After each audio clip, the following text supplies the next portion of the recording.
भोले बाबा अरे जोगिया हो मोर राम।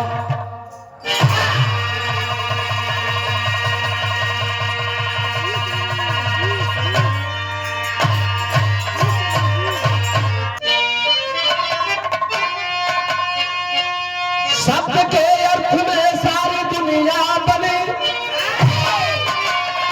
फिर भी नाजुक जमाना न जाने तराना। वर वक्त पर उल्फत में अपना बढ़ा कर बनाया जमानो बेसहूरी का दीवाना। दुनिया का पानी बचाता है सागर, पर सागर की लहरें नहीं रोक पाता। गुजरों के हाथ में न मोती बिकेगा, हीरा की कीमत को जौहरी लगाता।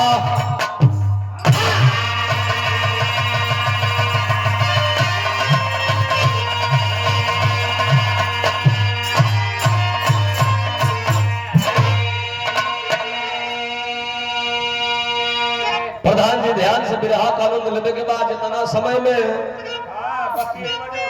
बिरहा हम रिकॉर्डिंग कराइला उतने समय लगा दे। भले मंच हो, मंच पर मेरी आदत नहीं लंबा समय लेने के लिए। गजल बा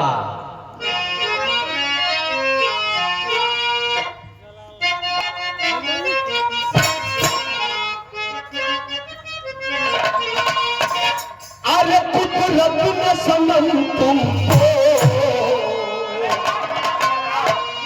कुदरत ने सनम तुमको क्या शौक लगाती है।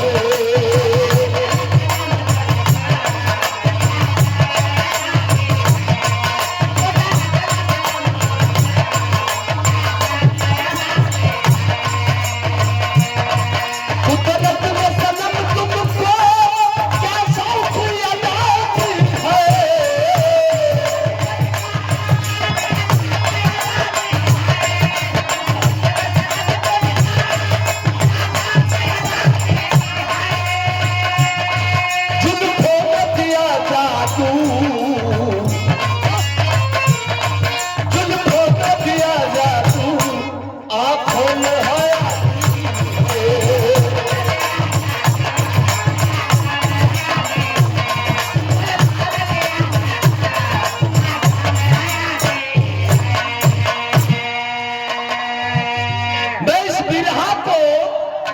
इसलिए गाना चाहता हूं, हमारे जिला गाजीपुर के पंथियों में महान पंथी सुरेंद्र यादव जी, जिनके ऊपर सज्जन इंसान टीका नहीं लगा रहे हैं।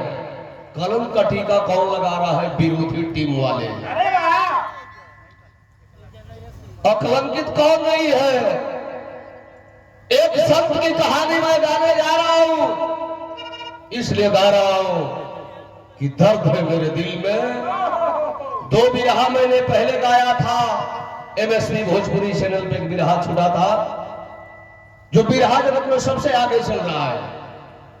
हर चैनल पर गाने के लिए तो हर कलाकार गाए हैं, लेकिन सबसे आगे नंबर पर है तो MSP भोजपुरी चैनल पर मेरा बिरहा है। दूसरा बिरहा चमती भोजपुरी। तीसरा बिरहा आज का छूटल बा, जो टीका टिप्पणी करने वाले लोगों की रेलाई है उसमें। अरे वाह! जिस भी धर्म के हो, क्या भगवान राम के सामने उनके भाई लक्ष्मण को शक्ति बाण नहीं मारा गया? भगवान के पास सारी जानकारियां थी, क्यों नहीं बचा लिए अपने भाई राम लक्ष्मण को? भगवान श्री कृष्ण को मारा था एक पहेलिया, तो जब दुनिया के मालिक अपनी रक्षा नहीं कर पा रहे तो सुरेंद्र पंथी तो एक मामूली इंसान है, क्यों हम दुनिया उठा रहे हैं उनके ऊपर? 100 रुपया पुरस्कार हमारे गुड्डू प्रधान जी की ओर से चरणों में सादर प्रणाम। एक संत की गाथा गा रहा हूं, इहवे से भाव लगत बिरहा में मास्टर कैसे अरे सतगुरु की सूरत नंदे सतगुरु की सूरत नंदे मूरत को सताते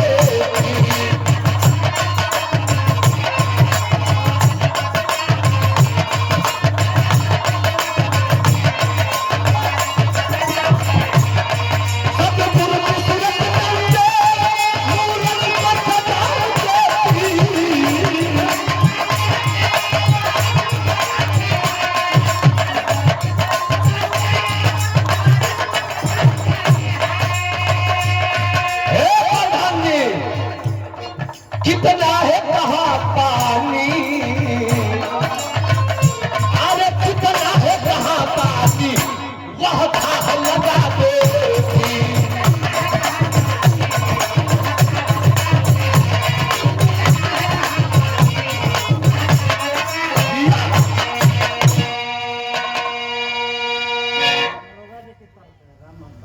और श्री राम यादव जी दरोगा जी की ओर से पुनः 100 रुपया पुरस्कार चरणों में सादर प्रणाम सब भैया लोगों को प्रणाम हमारे अजीज मित्र हैं और मेरे विरहा के बाद आपका भी कार्यक्रम होगा एक भले गीत होगी हमारे विनोद यादव जो बंसी और ये बारात जो सज कर जाएगी उस बारात को सजा देती कितना है कहाँ पानी वह था लगा देती सिलाई मेरा विरहा शुरू हो गया सुनो गोविंद से बात नहीं करना इधर मुंह करके बैठो देखो वो कैसे लड़िया रहा है और थोड़ा सा इधर मोबाइल नहीं देखने का इहवे सब वाला विधा का शुरुआत हो ध्यान दे जाए आनंद आ जाए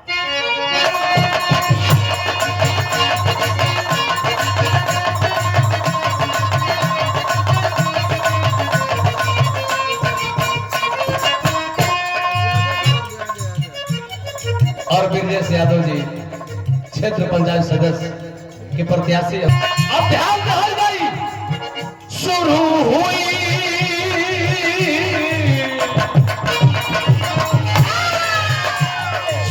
हुई है साहब कबीर की कहानी पहचान नहीं पाए रामानंद जी ज्ञानी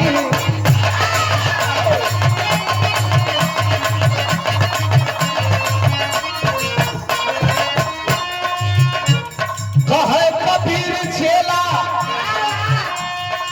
हाय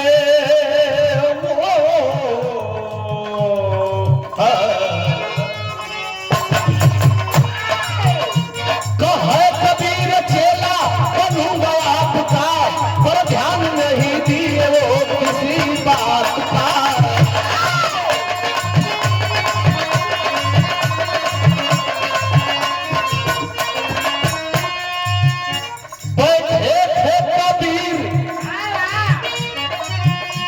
बैठे थे कबीर मन मार कुटी पर एक रोक किए मन में विचार कुटी पर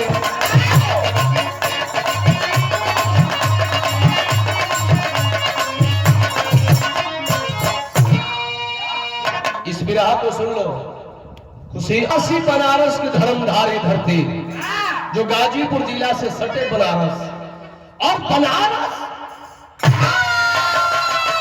के धरती के महान गुरु जिनका नाम रामानंद गुरु रामानंद गुरु के तमाम शिष्य है रविदास जी है उसी आश्रम उसी मठ से तमाम शिष्य पैदा हुए सबसे आखिरी नंबर पर बालेपन में के गई कबीरदास अब भाई कबीरदास का लीला नेता कलों के तनिक में हास्य रस को विरहा हो जा एमे कुल्ही रसवे बा अन्ना हो तो बरियाई सब कचरस डाल दी भी अरे वाह आई एम श्रीकांत लंठ महाराज राम कुल यादव गाजीपुर हाँ खुशी बताई है कि हमारे गुरु है श्रीकांत लंठ महाराज वाह विरहा जगत में के कल मजार से छेड़ दे दिलेर के तब का ध्यान देवे के बाद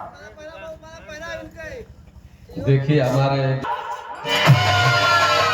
बालेपन में रामानंद स्वामी के कुटिया पर पहुंचना हो कहला कि हे गुरु जैसे खुशी आईली पहली बार हमरा के हे गुरु करा शुरू कराइए पहला पहला बार ले पहले ही दिने इनका वीर रस कभी रहा वाह खुशी आरबी स्टूडियो में मैंने गवा दिया पहले ही दिन गा दी बच्ची तो ये समझ गए कि सिलाई में सबसे बड़ी शिष्या होगी हमारी लेकिन थोड़ा बचना पड़ेगा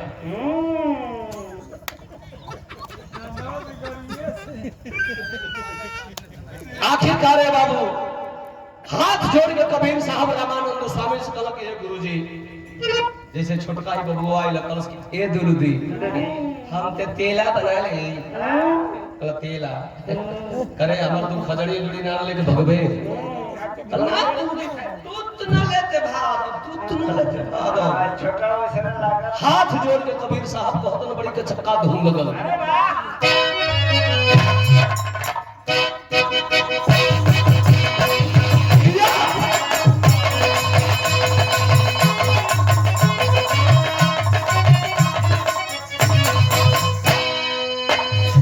ई गीत तो प्रधान जी मलकाइन को हले रहली तो ये काले हुई प्रधान जी को मलकाइन को हताड़ी गईली यहां से जब नहीं हरे हाय हाय एगो सखी पूछत के सखी वहां का कैसन है उनका मोहर कैसन बा तो प्रधान आइन को हताड़ी के सखी न जाने राम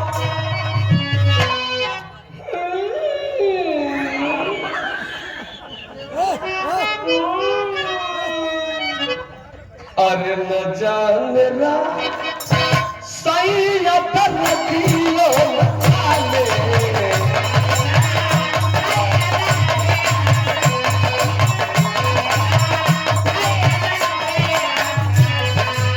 अरे न जाने हाय न जाने रे सखिया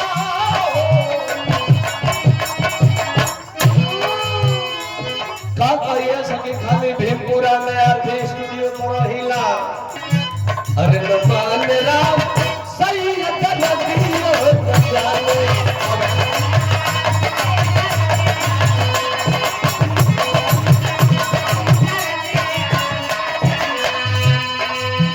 देखो खुशी देखो लोग बिरहा तबारा गाओ ले बड़ जा बारा सुने बड़ जा और श्रीकांत तबा लंठवा गावता सुनो जा भाव लगल कबीर साहब कहत न रामानंद से बनाल स्वामी हमरा के छेला बना लो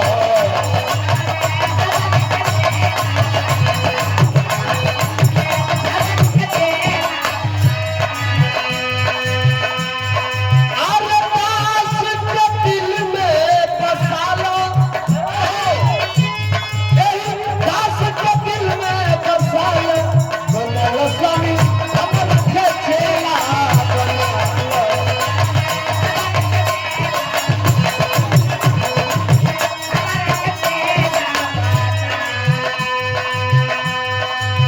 कबीर साहब से रामानंद स्वामी कला रे लइका अभी तोर छोट उम्र बा भाई खेलू खो जा घरे जा पढ़ लिख सयान हो जइह हे बाबू अइह चेला बना ले हाय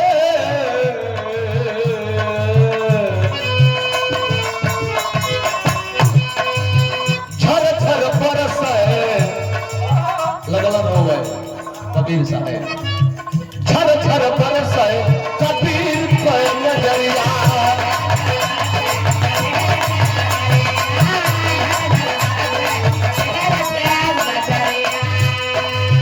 लेके अरमान स्वामी आई दुवरिया हो रही दुवरिया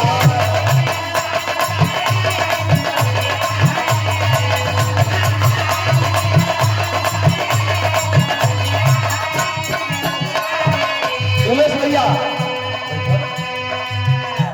जय बना ना मजा आई तो कहिए कि मजा नहीं चौकी को तभी गारो होई अरे दास के दिल में बसा लो बना लो स्वामी हमारा के चेलो बना लो गुरुजी हमके खेदी मत, तमाम चेला होंगे आपको, लेकिन हम होंगे को चेला है साबित करके दिखा दूंगा कि मैं कौन कबीर हूं।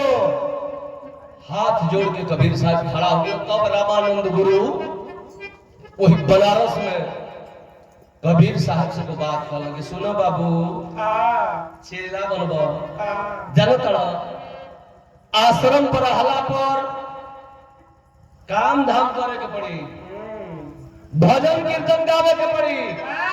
रामानंद स्वामी कहला का बड़ी पुरान धूल लग गई।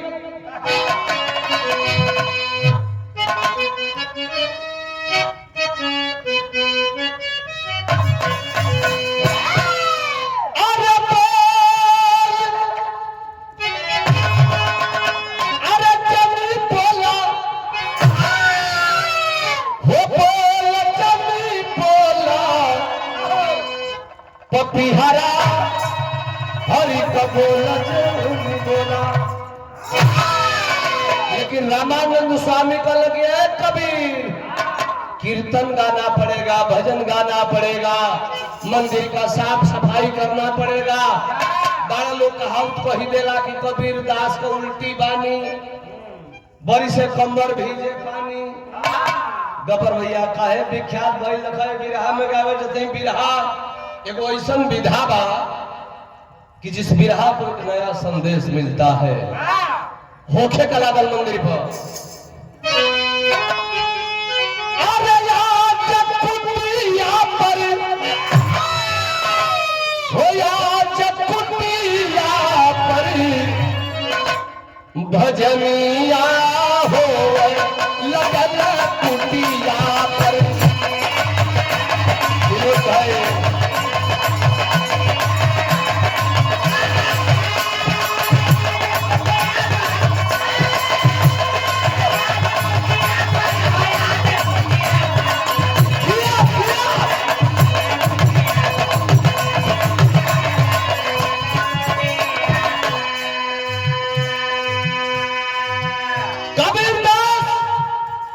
रामानंद स्वामी के ठाकुर जी के मंदिर पर रहे लगल। अच्छा पहला ड्यूटी करो तो सुनो सुनो सुनो चेला ए चेला नहीं उसको हम चेला ही माने। अच्छा हाय देख ले पैसा के रामानंद स्वामी कहला कि बेटा कबीर आज के बाद तुझे इस ठाकुर जी की मंदिर का सफाई करना होगा। मंदिर पर हवा तो कुछ करे के पड़ी। अब हई देखा हो भैया कबीर साहब झाड़ू ले लो और ठाकुर जी की मंदिर के साफ करे लगल हो। जैसे घर द्वार के माई बहन लोग साफ करेली तो घर से भीतर से झाड़त झाड़त बाहर ले आ द्वार झाड़ के आगे को दी हो तो मर्द लोग खरहर उठावे लो तो झाड़ के ले जाके गड़ाहा में फेंके लो तो सब भीतर से झाड़ेला। अब कबीर साहब कैसे झाड़े लगल मंदिर में से कहानी शुरुआत हो गई। अंतरा लगता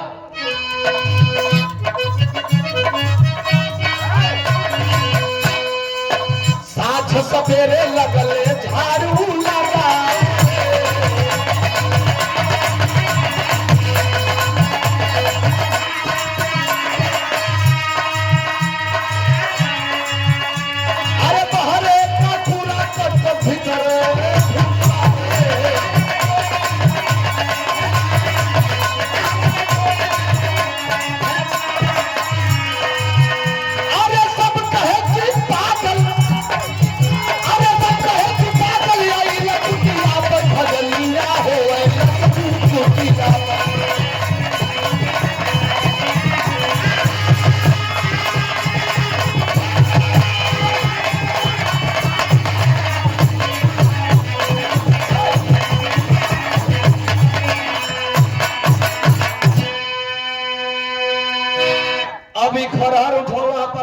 कबीर साहब विनोद भैया अलग अलग दुआरों से झारे झारत झारत जितना पुअरा उखी के गुला रहल जहाँ ठाकुर जी के मूर्ति रखल बाड़ी वही पर ले जाके आ ठाकुर जी गाज दिहल सॉरी कबीर साहब ठाकुर जी के मूर्ति पे गाज दे रामानंद स्वामी का जौन चार गौरी चलावा रहलो से कौन से गए गुरुजी चल के मंदिरवा सुन हिलो पता न कहां से पगलौन से चला लिया दिल बड़ो मैं जिंदगी में के सफाई कोई बिगाड़ दे रहा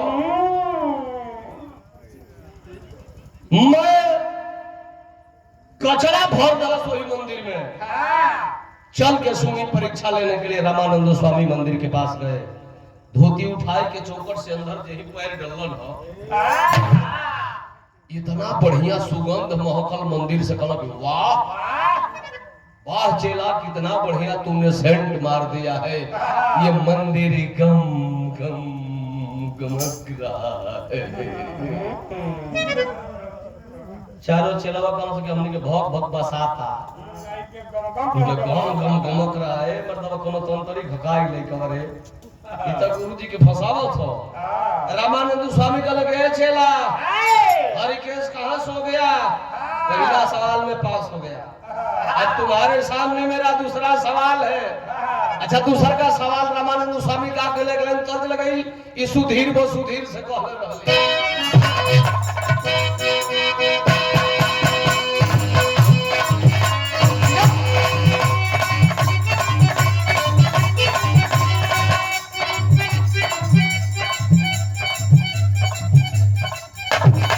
सुधीर भाई प्रार्थना के देखबी रे गोविंद सुधीर कह रहा आई 13-14 को जन्मा दिहली आई 15वां कहां जाई मेरे लोग कहते कि मैं हमार दोस्त ना हो तोहार दोस्त हो ई कहला कि हमार दोस्त ना हो तोर दोस्त हो जब रात भर वीडियो बना के घर आइला तू इतना बेजोड़ लिपस्टिक लगावली कि भर हरिये में मन बिगड़ जाला हां वैसे में बात बिगड़ जाए ये अपना मेहरारू से कहल रहले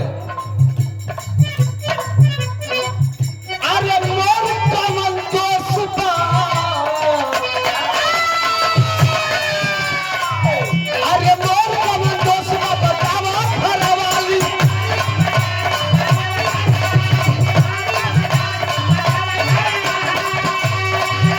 अरे हथा बड़ा रंगल लगा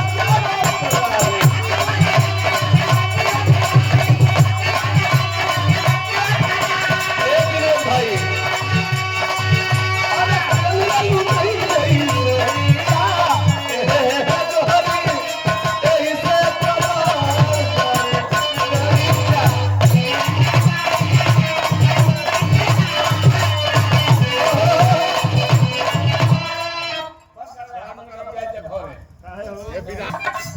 सुरेंद्र पंथी कहे भाई कुछ ना हो अरे भगवान पर भी कलंक है सुरेंद्र पंथी जी तो इंसान है अभी गीत जाके सेट कर दिया पैसा ले बाबू पहले पैसा ले तोसे का झूठ बोल रहा है हमरा अरे बारे मां बा खाली देखाई खाती खाली सवारा हम भौजी बड़ी सुघर हमरा को अरे बारे सतार को बा अब थोड़ी घर में गई कि बाहर राम के उनको सब चुके हुए कावे सब ई बतिया त ना कहब लेकिन ई बतिया जरूर है बारे शाम के को बा विनोद भैया के मलकाई ये तर बनल त विनोद भैया कहत रहे का कहत रहे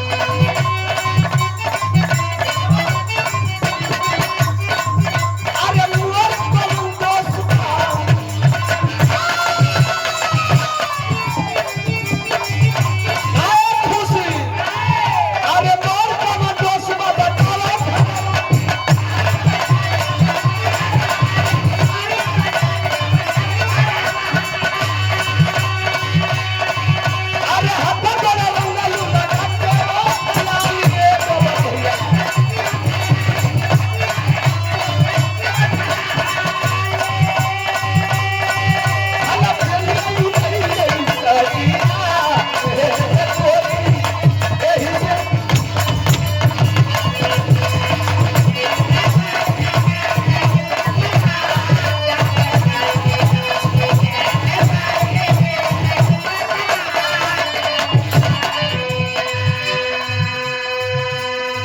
ये धोन तरद रह आप लोगों के फरमाइश पे के गा देली है कैसे साहब से पहला सवाल पे पास के लिए दूसरा का सवाल का करत रहो अरे तोहे रामानंद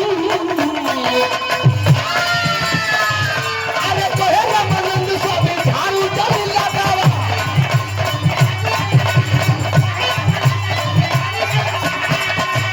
अरे भोले भोले ठाकुर जी के झंडा आवा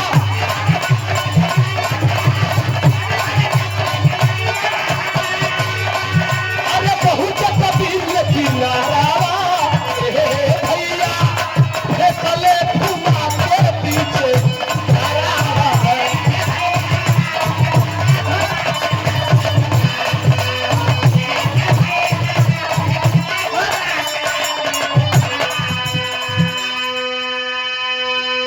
कहे कबीर आज के बाद तो के झाड़ू नहीं खे लगावे के तू पहला सवाल में पास हो गए तो तीन एगो सवाल बा अब हमार दूसर का सवाल सुन लो है ठाकुर जी का मूर्ति ले लो आ लेके जा गंगा जी में नहवा के ले आओ करे बाद भोग लगी कबीर साहब ठाकुर जी का मूर्ति देख रहे करिया जामुन जी से जब लेके पंडित जी लोग जीविका चलाओ तो ठाकुर जी कहो पितरे को थरिया रही चाहे फूले को आ वही में एगो जगन्नाथी लोटिया रही आ ठाकुर जी को करिए मूर्ति रही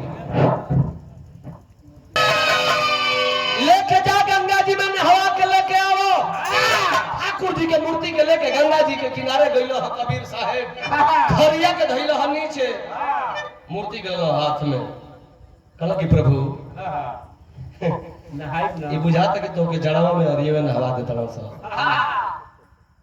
मैं तो काई लागे तो के भर पेट नहवाई हाथ में मूर्ति के लेला हो आ बढ़िया से बैलेंस बनाई के वही आरारत से एगो गोड़ आगे एगो गोड़ पीछे तो मारा हो आ कहला कि आज तो के भर पेट नहवाई ये हई आया जा हे में डुबकी लगाओ भर पेट नहा दिए नो निकली है तो कहिए तो कि निकाल ले रोज जगन्नाथी से नहाता भगवान कल की कई गो चेला बड़ा सा हां भैया ये कई गो चेला बड़ा सा बताओ ई पानी में फेंक देलो सब के कहत कि निकाल ले आसन मार के कबीर साहब बैठल हूं भजन में लीन हूं एक आध घंटा बीत गई कबीर साहब को चारों चेलवा गइलन से कहत के गुरुजी हां वो कहां बजाई न लिए जा को जा सो चारों ओइलो सो के फुकत साउंड में करा बात ई तो हम ना बता नाक के पीछे बा देखे हम ना सकिए देखे फिर में आवाज कैसे रहा तुम्हारे को पुरुआ का कोनो हवा चला हो गई ए भैया कबीर साहब के लगे चारों गइला से कम से गए कबीर ठाकुर जी रे ठाकुर जी बिक देहनी कहां बिक रे कलश के रे हित लोग रोज अरियावा नहवा दल जब खाई लाग गइल लिया कल के हमके भीतर फेंक देनी है जाय दे तोरो के बड़ा गुरुजी गप गप पास करत रहो तोरो छुट्टी है चले करे चारों जाए लगल सब कबीर साहब को सुनो सर बोलाई के उनके भगवान के बोलाई कब से वही हम को तक उनकर मजाल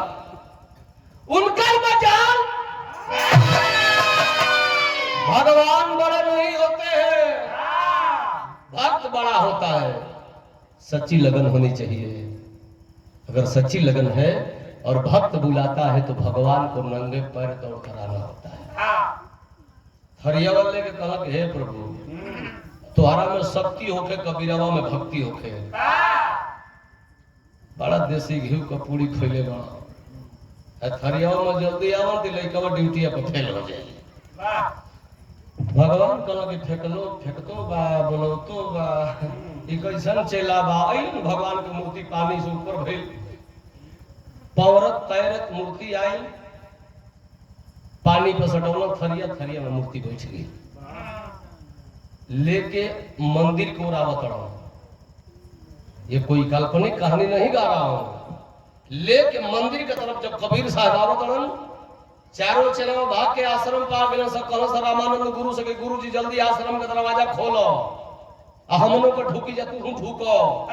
और जो रखल बड़ा चेला, वो चेला नहीं खे, वो तो हर गुरु बा, पानी में फेंक के बोला लेता तो चेला कहला कि ठीक है आने दो। कबीर साहब बोलो, कहला कि बेटा ये सब क्या बोल रहे हैं, पानी में फेंक के भगवान को बुला लेते हो? कहो गुरु जी कहत रहो भगवान के, हम कह ये रोज नहवा दे, सब भीतर फेंक दे नहीं हो, कहले कि आ जाते चल ही लो। अच्छा रामानंद स्वामी को भी चकमा दे दिए कबीर साहब। कहला कि अच्छा चलो तुम दोनों सवाल में पास।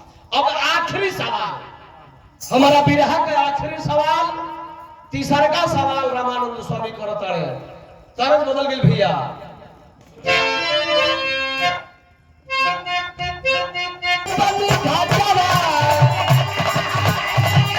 रामानंद स्वामी कबीर से कहता रहे, अरे बोले रामानंद के ही छलवा सुनिया कहलवा चलवा।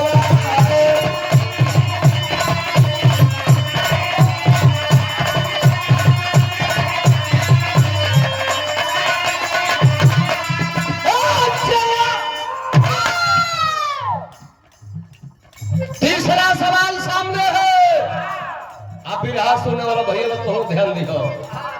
तीसरा सवाल का कहलो, गाय का दूध चेला कहीं से लिया,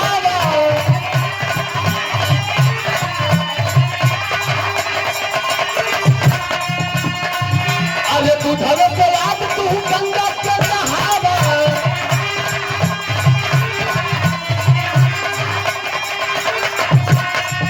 अरे ये बाटे हमारे सपनवा सुनिला कहलवा चलवा।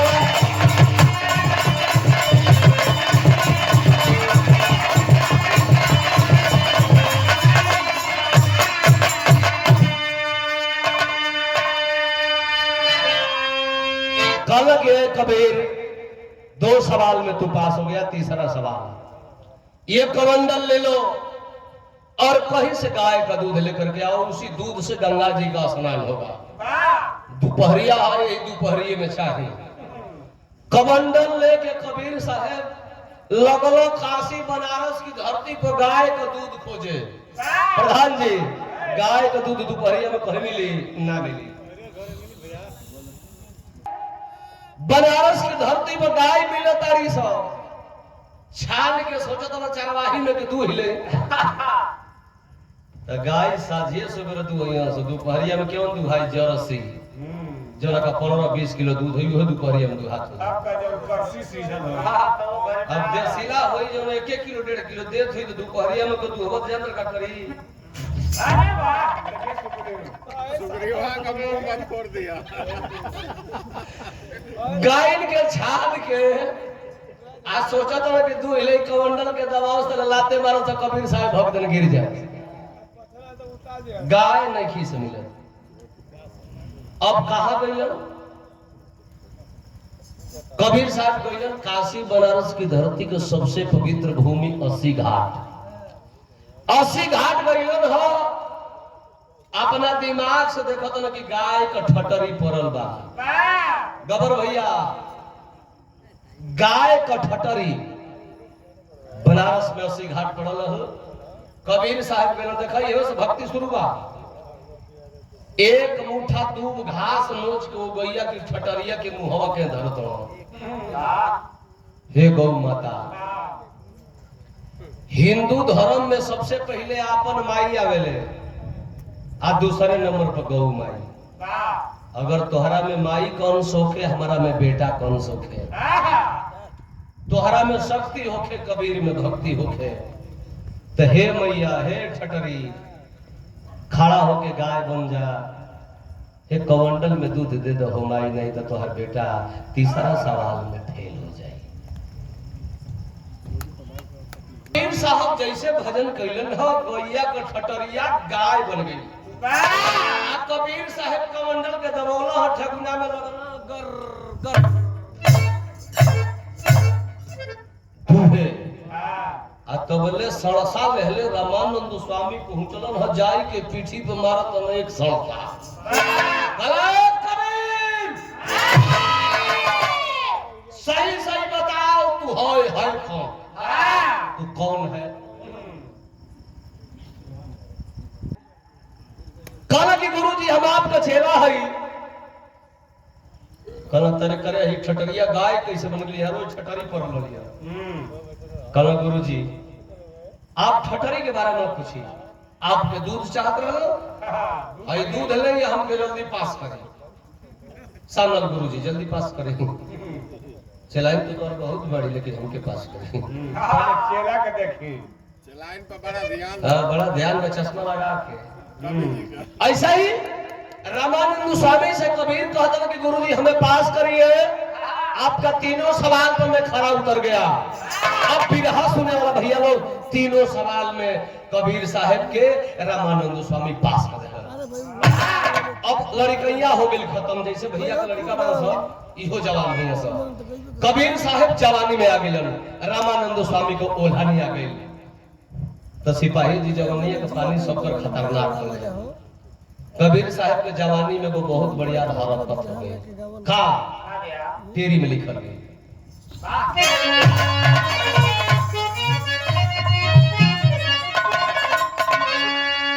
हरे बखरिया ए भैया बखरिया में सवरिया तोहरी, अरे कमल कमल ओढ़ के सूतल,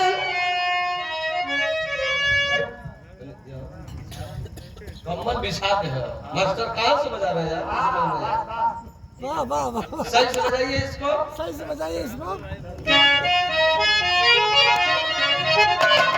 अरे बखरिया में सवरिया तोहरी, कम्बल बिछा के सूते ओढ़ के लुखरिया। जवानी में आश्रम पर का मिले? कमरा कम्बल। कमरवा काहे के मिले? ओढ़े खातिर। एगो फटाहा लेवा मिले काहे खातिर? बिछावे खातिर। लेकिन बाहर कबीर साहब, कबीर दास की उल्टी बानी बरिसे कमर भीजे। कबीर साहब के कमरवा मिले ओढ़े के, तो कमरवा के बिछाओ आ फटाहा लेवा के ओढ़ो। मैं कमरा उल्टा। अब धीरे धीरे मेन पॉइंट पर आ जाए यार। जोगी जी के गुरु जी के चले के राम जी का मलकाइन के फरमाइश वाली धुन रही। रामानंद स्वामी कोल्हानी आई दिया। कबीरदास का जवानी है विनोद भैया। एक दिन उदास रामानंद स्वामी बैठल हुआ। कबीर साहब पूछल कि गुरु जी कोनो गाड़ी दिलस कि कोनो ताना मार देलस? कौना का मजाल काहे उदास बनी है कबीर के रहते? रामानंद गुरु कहला कि कबीर तू बच्चा है, अभी जवानी में है, नहीं समझ पाएगा। एक गोरखपुर का रहने वाला गोरखनाथ बाबा है, जो हर साल बनारस में वो बाबा आता है, और बनारस की धरती का जो सबसे बड़ा संत होता है, उस संत के साथ में वो गोरखनाथ शास्त्रार्थ करता है। और बाबा जिसको हरा देता है वो बहुत बेइज्जती करता है। बेइज्जती? अरे गायकी होले एगो कलाकार जीतेला, एगो हारेला, पहलवानी होले एगो पटकेला, एगो पटकाला, राग रसोईया पागरी बनत बनत बन जाए। एमे जाके हरा देलो तो बेइज्जती क्या करेलो?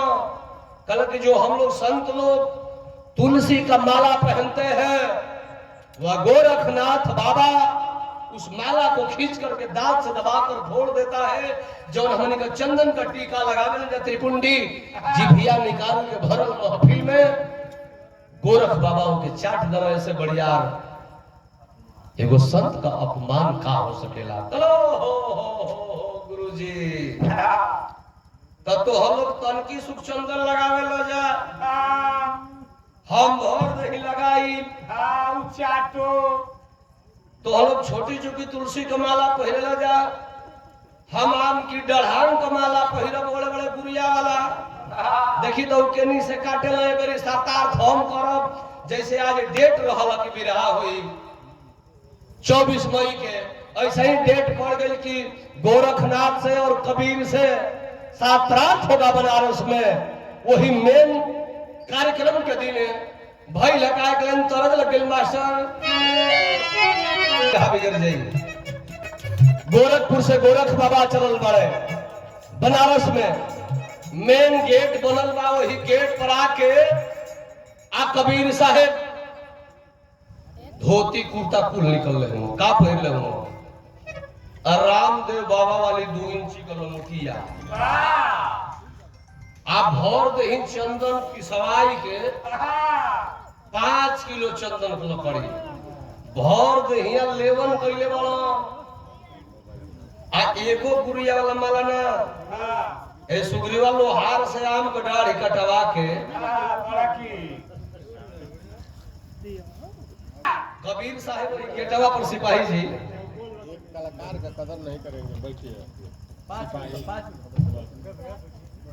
गोरखपुर से गोरख बाबा गइलो रथ के रोकौले हो कहल साला कोई आदमी खड़ा है या कोई जानवर खड़ा है कि कोई राक्षस है कोई मेन रास्ते में खड़ा हो के आल फल को कि कोई भूत बात खड़ा है। गोरख बाबा कहल कि कौन हो हटो हेलो कबीर साहब कहल गए गोरख बाबा मेरा नाम पूछ रहे हैं मेरा नाम चटाने और कटाने वाला है। बाबा मैंने सुना है कि गोरखपुर से आप आकर के बनारस में बहुत चाटते हैं तो चाट लीजिए बाबा मैं चाटने के लिए चंदन लगाया हूँ। कबीर साहब को हथड़का कहे चाटो चाटो चाटो तो क्या बोल रहे हो गोरख बाबा को हथड़े का करो कलश की बाबा जब बनारस में आई बड़ा सटाई गोरखपुर से चाटो नो चाटो चाटो चाटो चाटो गोरखनाथ चाटो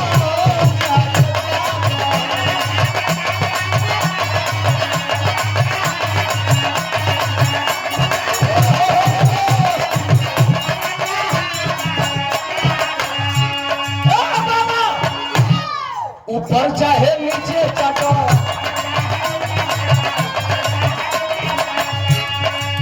यही में कहीं मोजो लेता और डबल चाहे चाटो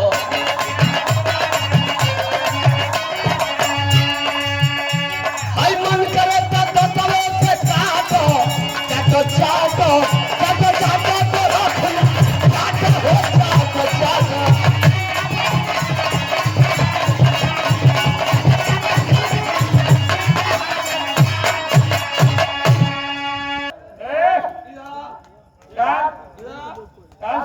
क्या बोलता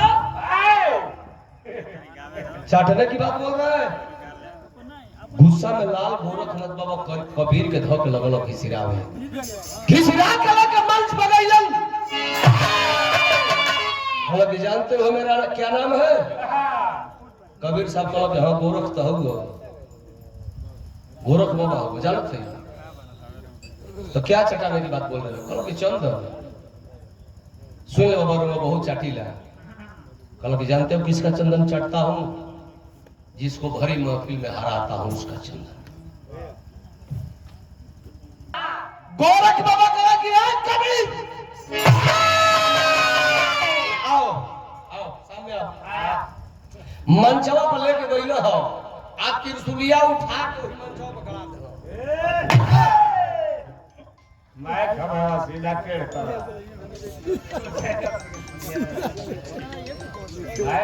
सीधा टेढ़ करा। त्रिशूलिया के सीधा धसा के मंच पर कहो, सीधा धसा के कबीर साहेब के सामने गोरखनाथ बाबा हो वही त्रिशूलिया पर बैठ गए। एगो गोड़वा हेहर है, एगो गोड़वा हेहर, पिछली नोक बाकी है।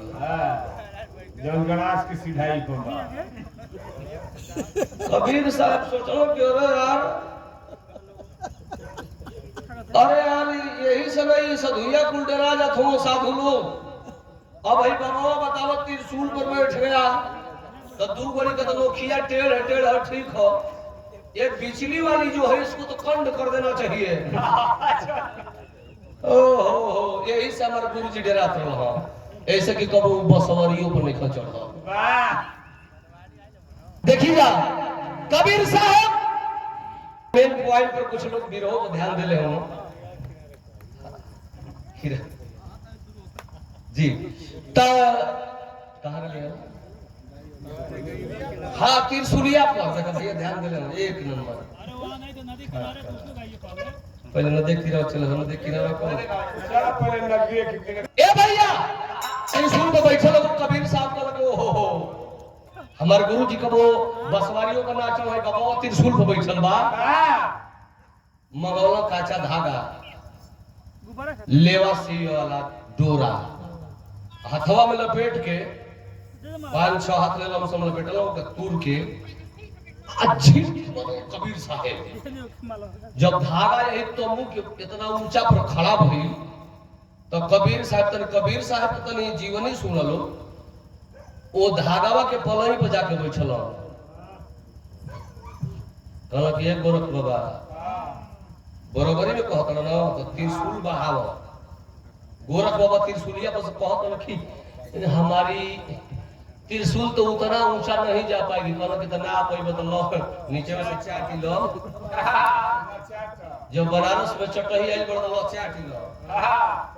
एक जना बनारस में गइल बड़ा मोदी जी गंगा साफ करे देखते बड़ा वही बनारस में सारा कौन कौन कांड होता आई गई वाला बनारस में हरावे संतन के गुरु गोरखनाथ कहला कि अब उतना ऊंचा नहीं पाऊंगा कबीर तुम धागा से उतर जाओ और हम त्रिशूल से उतरते हैं।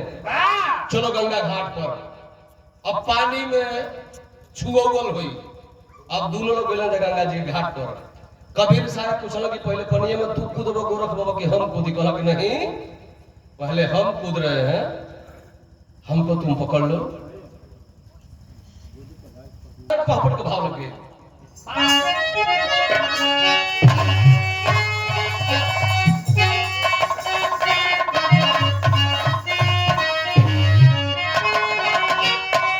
पनिया में गोरख बाबा कूदलो हो आ कूद के कहला कि कबीर तू हमके पकड़ लो। का कहलन अरे कूदले गोरख अरे वही गंगा जी के पारा कूदले गोरख गंगा जी के धारा पारा गरम्बा अम्मे ढक बन के बैठे लन किनारा पारा गरम्बा।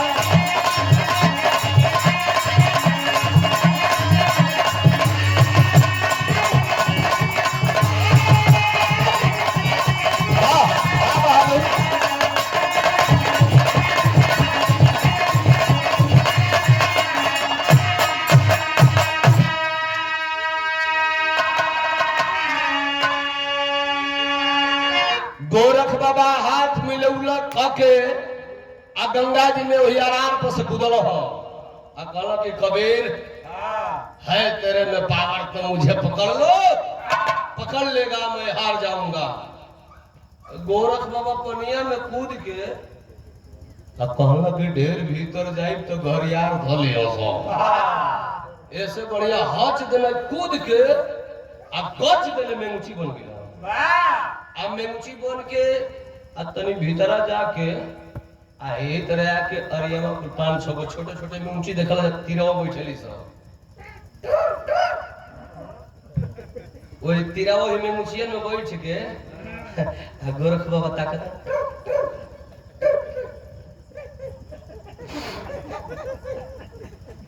वही में टर टर करत रहा। गोरख बाबा ताकत कबीर साहब ताकत ने कि आखिर गोरख भीतर गइल हतो तो पनिया औरत गइल रही। ई बाबा कहां गइलू?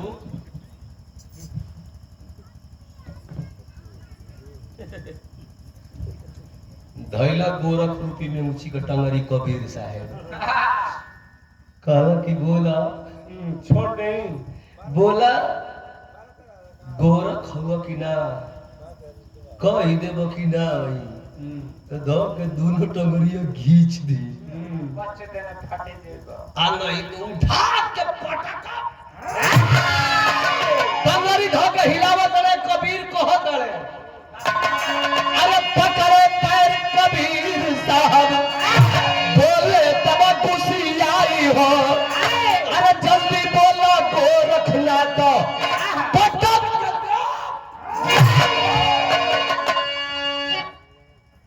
बोलो कोई दे लोग ना आए पटक दे घर दे पियर का में उजरे छिटा देबो तक घमंडी गोरख तीनों बाजी हारा। अरे बाप मास्टर अरे घमंडी गोरख तीनों बाजी हारा पारा गरम बार मेढक बन के बैठलन किनारा पारा ए भैया अब तो टंगरी धो के हिलावत रहा गोरख बाबा कहला कि कबीर छोड़ दे हमके हम हार गईली। कहला कि ऐसे ना हारबो बोलो चटबो कहला कि ना अब इस तरह नहीं होगा। अब कबीर तुम हमको छोड़ दो तुम भागो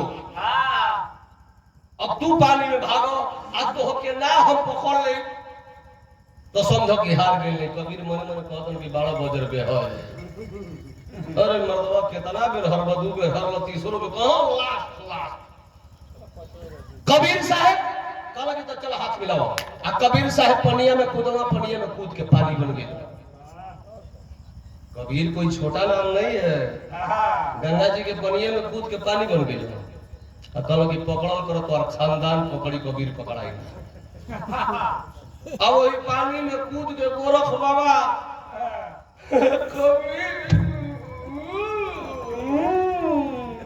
गप देने घूट का पानी पी लो कबीर किधर समझो कि हम हार गए मुस्किया कि हारल बड़ा कि तू बदल पे आया बड़ा माता हारल नहीं खा वही पानी में गोरख बाबा पौरत न तो वही पनिए में पौरत एगो लइका आवत रहल। मेन पॉइंट उ लइकावा पूछ दे गबर भैया गोरख से बाबा एक पनिया में कौन मछली मारत पड़ा गोरख बाबा के मछली नहीं मारत हम कबीरवा के खोजत हालांकि तो कबीरवा के खोजत तो कबीर नहीं मिलेंगे उनके अगर पकड़े के बाद तो कबीर के नाम से एक परात पानी निकालो ढेला सरिया के नीचे आगी लगाओ ऊपर परात धरो जब पनिया गरम है तो उसमें से कबीर बुलबुल आके निकल गया। कबीर साहब कहलो कि काम बिगड़ल लइकाई उपाय बता देलन एगो परात मंगा के गोरख बाबा एक परात पानी निकलवा कबीर बाड़ा तक आ जा। अब कबीर वही में कैद हो गई। अब ढेला सरिया के आ नीचे से खर में आगी लगा के बराइल जब पानी बह रहा और पानी में कबीर साहब का शरीर जब झरे लगे तो बार कबीर वहां नहीं खा दिखाई दे। पानी जब गर्म होला तो भाप बनेला और भाप के समय कबीर साहब भागत रहो